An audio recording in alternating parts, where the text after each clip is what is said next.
Kung gusto mo maging Baptist, aging maayos ang iyong pananampalataya, magpabautismo ka sa Baptist. Now, naiisip niyo ba ito mga kapatid? Na nung magpapabaptize ang Panginoong Kristo, hindi siya nagpabaptize kay Zacarias. Bagamat pare si Zacarias. High priest si Zacarias. Pero hindi niya pinili si Zacarias ang magbaptize sa kanya. Naglakad pa siya ng more or less 60 miles para lamang mabautismohan siya ng isang Baptist preacher. At pagdating pa mga kapatid, doon sa Jordan, sinabi pa ni John the Baptist, no, hindi ako. Ako dapat bautismohan mo. Ikaw pang naparito. Ang saya ko. Wala na yun doon, mga kapatid. So, version ko na yun. No.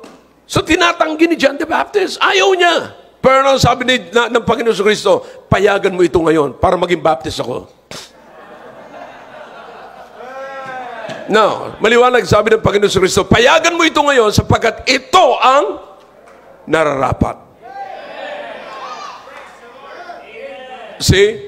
And the Bible says, pinayagan niya at inilubog. And notice this, ito yung confirmation. The heaven is open. And lo, a voice from heaven saying, this is my... Kining atong mga higala nga mga sulpot, nagahuna-huna og mga butang mga wala bitaw sa realidad. Buti pasabot purely, o di po yung purely imagination, kay kana bitawng ilahang resilbi, ipahaom nila ang ilahang kaugalingon ngadto sa butang nga di tinuod. For example, kini, iyahang tawag ining gitudlo nga si Ginoong Kristo nagpabautismo sa Baptist. So therefore, si Kristo membro sa Baptist or membro sa Baptist Church. So nahulog nga ang founder nila, mumurbalibog ka, kay ang tawag ining ang founder na himong member. O di ba? Ang founder, gibautismuhan sa gitawag og sa member. Jesus Ginoo ko, dili man ingon ana in taon eh. Si Kristo nagtugod og usa lamang kay iglesia. Ug kana nga iglesia, even Saint John the Baptist, dili makatumpang ni anang maong gitawag og iglesia ha. And at the same time, si St. John the Baptist, wala man to'y siktang gipasakupan na gihinganlan og Baptist Church or religion na gihinganlan og Baptist Church. Mingbuto lang ang Baptist Church after 16th century. Human sa ika-16 kasiglo. So kanang term nga Baptist Church or Baptist Christian, wala na mailhi sa unang gitawag og unang 300 ka siglo sa iglesyang gitukod ni Ginoong Hesukristo. Number 2, di po mahitabo nga si Kristo may mong Baptist. Nga naman, kasi Ginoong Kristo, siya man ang source of grace. Pero nga nung napabunyag man siya kasi John the Baptist, dili aron mahimo siyang Baptist, kundi aron ipatuman ang kabuboton sa iyang gitawag kamahan nga before siya mohimo sa iyang misyon na unay gitawag og initiation.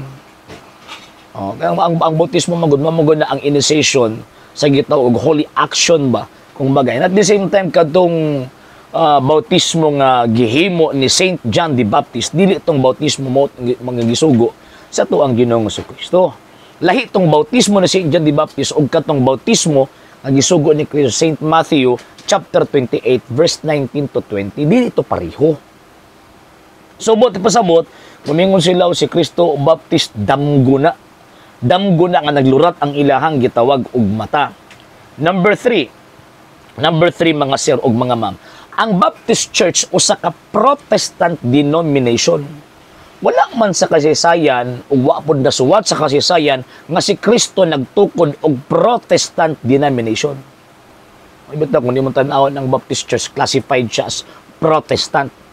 So, yun sa man na pag-connect ang ilang una-una nga Protestante sila niya, pagka mag-connect nila sa itong Ginoong Kristo nga at that time, wa pa may Protestante sa panahon ng Ginoong Kristo. Diba? So, man akong gingon mga puro claim, puro angkon, pero supak or ang realidad kontra sa ilahang gitawag o giangkon. Di mo na pwede nga, maangkon ka lang niya, wa kay ihatag ng ebidensya. O tanawa, pag musulti siya, Baptist Church, murag muuwang ang mga iro. Diba? Manang mga iro ba? Sige na taon. Manang, makaluluoy ang mga membro o mailad ka sa ani nga mga pastoy.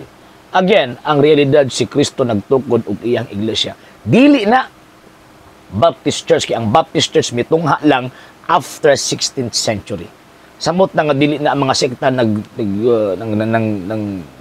kailap karon ang nagtawag naglipana karon ba sa tibuok kalibutan, dili kanang iglesia according sa kasaysayan mao nang Iglesia Katolika Apostolika Romana ug wala nay lain. According sa mga banggit ng historian, ang Iglesia Katolika mao ang gitukod ni Kristo, dili ang Baptist, dili ang Seventh-day Adventist ug uban pa. Nganuman kay gawas sa Iglesia Katolika Apostolika Romana kanang mao mga punduka, dili na iyan ng Kristo kundi gipangtukod lang og tao. Okay? Sa hindi pa po nakapag-follow sa mga pages po natin, i-follow nyo po yung mga pages po natin. RJ Horolenciano II TV Apolia Punto Argumento page, Kuya Apologist TV page, and RJ's Vlog 2022.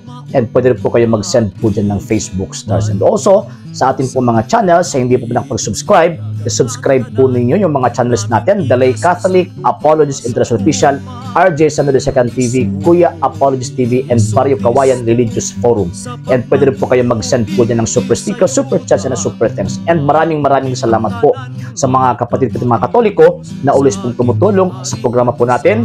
Maraming salamat po. Nang dahil po sa tulong at suporta po ninyo, ang programa pong ito, until now, andito pa rin po sa social media.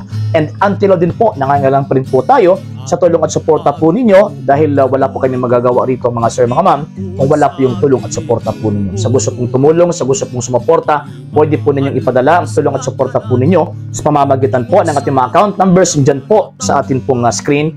And pwede nyo po kaming i-message sa ating pong page kung via remittance po yung ipadala po ninyo. Maraming salamat po in advance.